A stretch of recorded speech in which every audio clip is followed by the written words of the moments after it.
Indonesia memiliki potensi yang luar biasa dalam sektor peternakan, perkebunan, dan hortikultura. Namun, untuk memaksimalkan potensi tersebut, dibutuhkan pendekatan yang terintegrasi dan berbasis pada kekuatan lokal.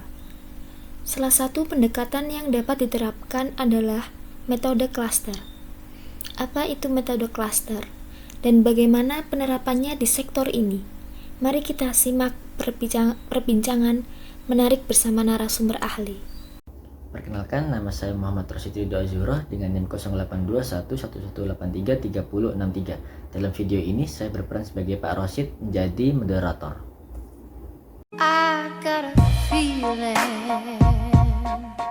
Perkenalkan, nama saya Adelia Sukma dengan NIM 188221015. Di sini saya berperan sebagai Ibu Adel dari Badan Pusat Statistika.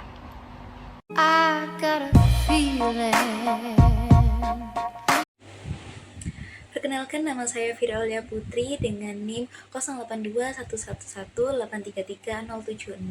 Dalam video ini saya berperan sebagai Bu Fira dari Dinas Pertanian.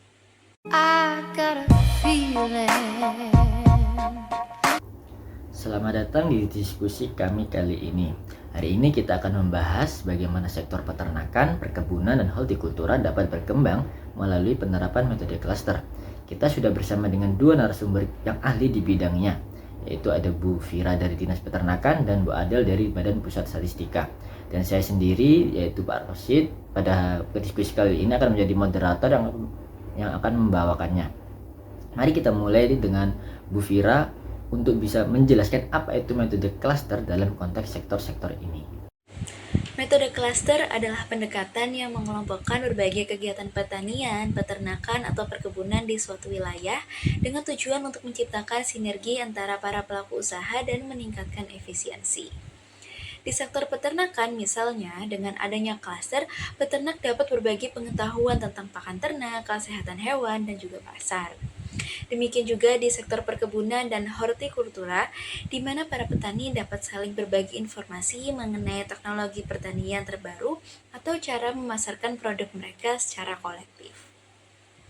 Baik, setelah mendengarkan pemaparan dari Bu Fira selaku dari pihak Dinas Peternakan, mari kita dengarkan pemaparan lebih lanjut dari Bu Adel selaku dari pihak Badan Pusat Statistika terkait pemaparan hasil olahan data dengan metode klaster.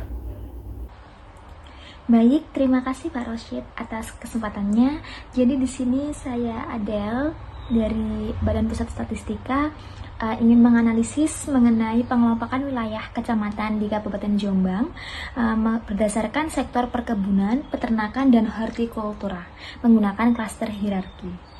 Yang tertera pada layar dapat diketahui bahwa setiap variabel memiliki karakteristik unik dalam distribusi minimum, maksimum, dan rata-rata di berbagai wilayah.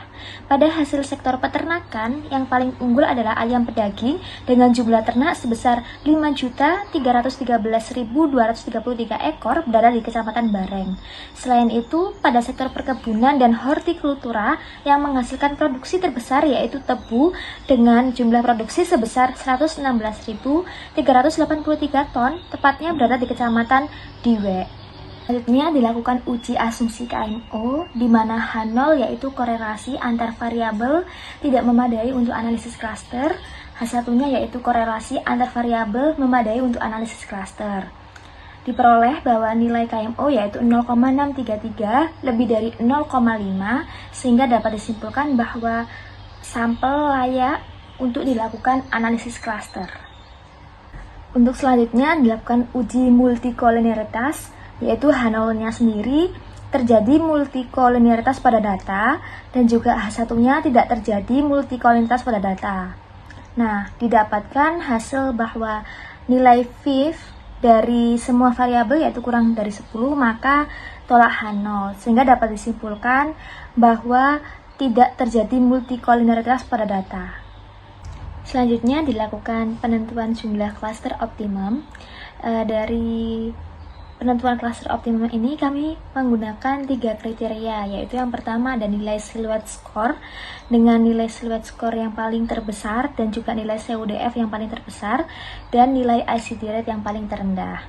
Nah, dari tabel yang telah kami paparkan, yaitu didapatkan yang memenuhi kriteria yaitu sebanyak 2 klaster, sehingga pengelompokan wilayah di Kecamatan Kabupaten Jombang terbentuk sebanyak 2 klaster.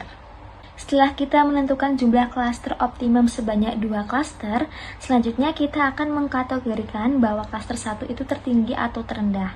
Nah, kita lihat yang tertera pada layar, terdapat final cluster center pada klaster 1 mendominasi nilai positif, yang menunjukkan bahwa klaster tersebut memiliki variabel dengan nilai di atas rata-rata populasi, sedangkan klaster 2 mendominasi pada nilai negatif, yang menunjukkan bahwa klaster tersebut memiliki variabel dengan nilai rata-rata di bawah populasi. Selanjutnya, diperoleh hasil clustering yang tertera pada layar dengan klaster 1 perolehan sebanyak 5 kecamatan dengan kategori sebagai wilayah kecamatan berdasarkan hasil sektor peternakan, perkebunan, dan hortikultura tergolong tinggi. Sedangkan klaster 2 terdapat 16 kecamatan dengan kategori wilayah kecamatan berdasarkan hasil sektor peternakan, perkebunan, dan hortikultura tergolong rendah. Ya, ada karakteristik di klaster 1 yaitu wilayah kecamatan dalam klaster ini menunjukkan hasil produksi sektor peternakan, perkebunan, dan hortikultura yang tinggi dibandingkan dengan klaster lainnya. Untuk yang kedua yaitu klaster 1 dikategorikan menjadi klaster yang memiliki hasil produksi sektor peternakan, perkebunan, dan hortikultura yang tinggi. Hal ini ditandai dengan hasil pengelompokan klaster dengan final cluster center yang didominasi dengan nilai positif atau di atas rata-rata populasi. Semua variabel pada klaster 1 memiliki hasil produksi sektor peternakan, perkebunan, dan hortikultura di atas rata-rata. Oleh karena itu, dapat diduga bahwa pada klaster pertama berisikan kecamatan dengan hasil produksi sektor peternakan, perkebunan, dan hortikultura yang sangat maksimal. Didapatkan rekomendasi untuk klaster 1 yaitu yang pertama, melakukan strategi pengembangan dengan membentuk klaster ekonomi berbasis sektor unggulan di setiap kecamatan. Untuk yang kedua yaitu meningkatkan teknologi pasca panen untuk menjaga kualitas produk. Yang ketiga yaitu melakukan pengembangan produk olahan guna memperluas pasar. Selanjutnya, karakteristik untuk klaster 2 yaitu yang pertama, wilayah kecamatan di dalam klaster ini merupakan hasil produksi sektor peternakan, perkebunan, dan hortikultura yang rendah dibandingkan dengan klaster lainnya. Untuk poin kedua yaitu klaster 2 dikategorikan menjadi klaster yang memiliki hasil produksi sektor peternakan, perkebunan, dan hortikultura yang rendah.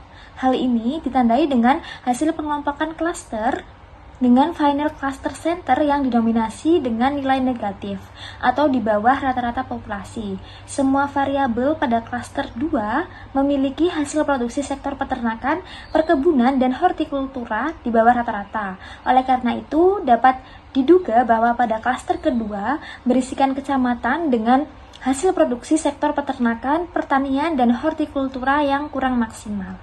Selanjutnya, dilakukan rekomendasi atau kebijakan pada klaster 2, yaitu yang pertama, melakukan pengoptimalan teknologi pertanian modern. Yang kedua yaitu pendampingan petani melalui program pelatihan. Yang ketiga yaitu pengembangan infrastruktur pendukung seperti irigasi dan akses distribusi. Sehingga kesimpulan yang didapatkan dari hasil analisis kami yaitu hasil analisis klaster menggunakan metode Cummins menunjukkan bahwa hasil prediksi sektor peternakan, perkebunan, dan hortikultura di 21 kecamatan dari Kabupaten Jombang dibagi ke dalam 2 klaster. Klaster 1 mewakili wilayah dengan hasil produksi sektor peternakan, perkebunan, dan hortikultura yang tinggi, dan klaster 2 mewakili wilayah dengan hasil produksi sektor peternakan, perkebunan, dan hortikultura yang rendah. Sehingga dapat disimpulkan bahwa setiap klaster memiliki karakteristik masing-masing. Hasil klaster ini diharapkan dapat menjadi bahan evaluasi bagi pemerintah untuk mengoptimalkan hasil produksi sektor peternakan, perkebunan, dan hortikultura di Kabupaten Jombang, sesuai dengan rekomendasi spesifik yang diberikan untuk masing-masing klaster. Terima kasih kami sampaikan kepada Bu Adel. Sangat menarik melihat bagaimana data statistik dan uji analisis membantu menciptakan kebijakan yang lebih efektif. Jadi, penerapan metode klaster benar-benar berbasis pada pendekatan ilmiah yang kuat. Jadi, jelas bahwa penerapan metode klaster di sektor peternakan, perkebunan, dan hortikultura dapat mendorong efisiensi, meningkatkan pendapatan, dan memperkuat ekonomi lokal. Terima kasih sekali lagi kepada Bu Fira dan Bu Adel atas penjelasan yang sangat informatif ini. Diharapkan lebih banyak daerah yang dapat mengadopsi metode ini untuk kemajuan sektor peternakan di Indonesia.